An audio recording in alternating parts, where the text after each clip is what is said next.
Colorado is the first state in the nation to try and use the 14th Amendment, Section 3, to prevent Donald Trump from getting on the ballot in 2024. I want to welcome on into the program Hans von Spakovsky, legal analyst for the Heritage Foundation, and our guest. And Hans, this is all about Section 3 of the 14th Amendment. And Colorado is the first state that's using it. There's other states, though, Michigan and Minnesota, who are watching Colorado very closely. First of all, let's define Section 3 of the 14th Amendment, just so folks know what exactly it is that we're talking about. Sure. Well, remember, the 14th Amendment was passed after the end of the Civil War. It's one of the Reconstruction Amendments. And at the time, Republicans controlled Congress. They were angry that former Confederates were getting reelected to Congress. And so they put Section 3 in. And it basically says that no one can be a senator or representative in Congress or hold any office in the federal government if, as a member of Congress or an officer of the U.S., they engaged in insurrection or rebellion. Now, what all of these folks who are filing these lawsuits are totally missing is that they concentrate on that part, but they leave out and ignore the final sentence of Section 3. The final sentence of Section 3 has a unique provision in it. You won't find it in any other amendment to the Constitution. It says, Congress may, by a vote of 2/3 of each house, remove this disability. In other words, the 14th Amendment gives Congress the ability to basically remove Section 3 entirely from the amendment. And what I haven't heard mentioned at all in the publicity over this trial or anything else is the fact that, guess what? Congress did exactly that. In 1872, they passed an Amnesty Act that removed most of Section 3 with the exception with certain exceptions in it, again, that apply to certain individuals that were part of the Confederacy. And in 1898, they got rid of it entirely. So, frankly, Section 3 doesn't even exist anymore. The other thing about this is, look, just two quick things. Remember, the second impeachment of Donald Trump, they charged him with sedition. That's basically the same thing as insurrection. And what happened? The U.S. Senate found him innocent. They did not find him guilty. There's one final thing that they just can't get over, which is this section, even if it's still there, it only applies to senators, former senators or representatives, or someone who was an officer of the United States. The Supreme Court has said and has held that the term being an officer of the United States, that only applies to someone who is appointed. So it applies, for example, to the Attorney General or the head of HHS because they're appointed. It does not apply to an elected official. The president was not an officer of the United States, so this provision doesn't even apply to him. So what do we know, Hans, and then we'll get into what happened yesterday, day one of the trial. What do we know about this group, the Citizens for Responsibility and Ethics in Washington? I mean, obviously, you've got a bunch of Democrats here that are just gunning for Trump and have been for years. Well, that's exactly it. This is a liberal group who simply wants to get Trump off of the ballot. And by the way, the other thing that I haven't heard mentioned at all is that this isn't something new. Before the 2022 congressional elections, these and other liberal Democratic groups, they tried this exact same thing in other states against members of Congress. They filed a lawsuit in Wisconsin trying to get Senator Ron Johnson off the ballot, along with two other Republican members of the House from Wisconsin, making exactly the same claim. Their case, they lost. It got thrown out. They tried the same thing in Georgia.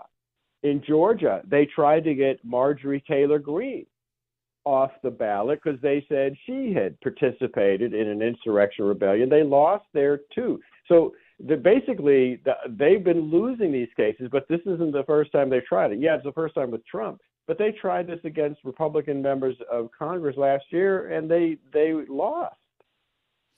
The whole basis for this thing in Colorado, it seems to me, is they're taking the blueprint from the January 6th committee, which clearly was, I mean, it was just like a partisan crap show.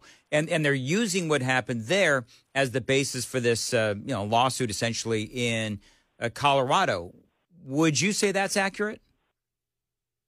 Yes, it is. And a Colorado court does not have the power and authority to prevent a candidate running for president from being on the ballot. They just don't. And I can guarantee you that if these state courts ignore everything I've just told you, that one, the provision doesn't apply to a president, that it's not even in the Constitution anymore. If they ignore all that and they remove Trump from the ballot, this will end up at the Supreme Court. And look, oftentimes you can't predict what the Supreme Court will do.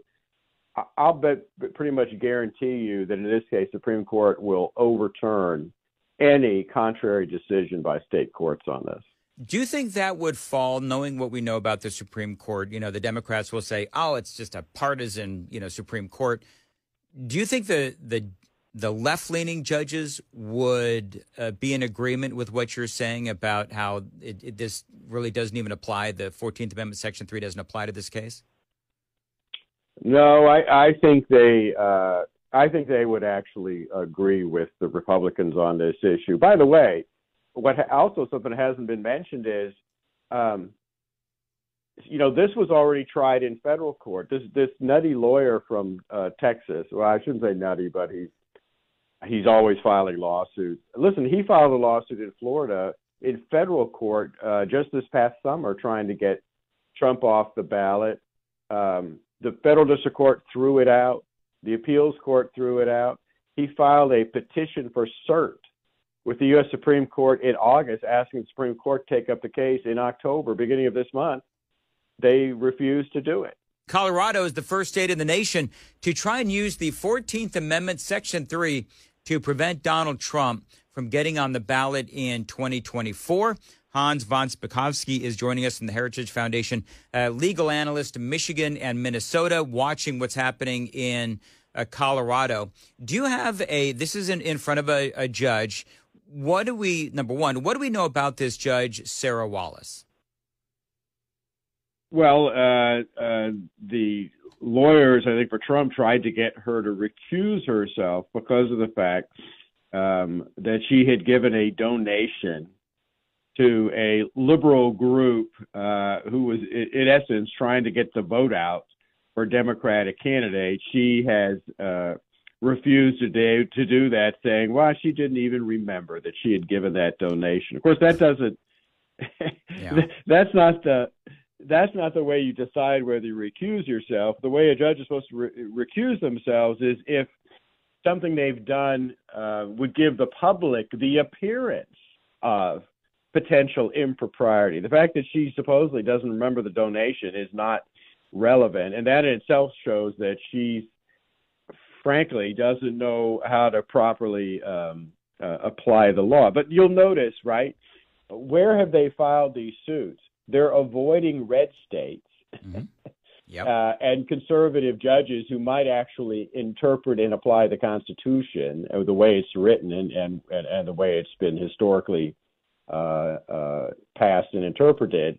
They're picking what they consider to be Democratic jurisdictions and Democratic judges because they're hoping they'll get a judge who basically will ignore all the things I've told you, including the fact that just from the plain language and the U.S. Supreme Court's holdings, it does not apply to a presidential candidate. One of the things, Hans, that the Trump side, the Trump attorneys are arguing is what exactly is the definition of an insurrection? This is Trump attorney Scott Gessler. Here's what he had to say yesterday. There's a reason Democrats, for the large part, love that report. They're asking the court to endorse that one-sided, poisonous report. There is a reason Democrats, for the large part, love that report and cite it. And there's a reason Republicans, for the most part, hate that report and condemn it. And the reason why is that report is a political document first and foremost. And part of what he said is that we have to agree on what the definition of an insurrection is, because there's many different definitions, I guess, of what an insurrection is, even though Donald Trump isn't even charged with an insurrection. So weave that into your analysis, Hans. Well, I'm not even sure you need to do that. I mean, I agree with Scott Gessler, who obviously is the state's former Secretary of State, yep, that that was a purely political document. But let's look at facts, okay? It is Congress that has the power to remove a president.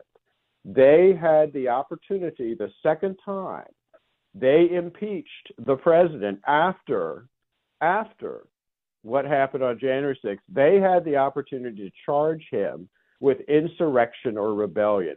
They did not do so. They did charge him, I think, with they use language to describing, supposedly seditious activities, but he was never charged with insurrection or rebellion, and in that second impeachment trial, he was not found guilty.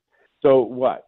A local state court in Colorado is going to override and ignore what Congress already did, Congress that had the responsibility, if he actually had committed insurrection or rebellion, to remove the president?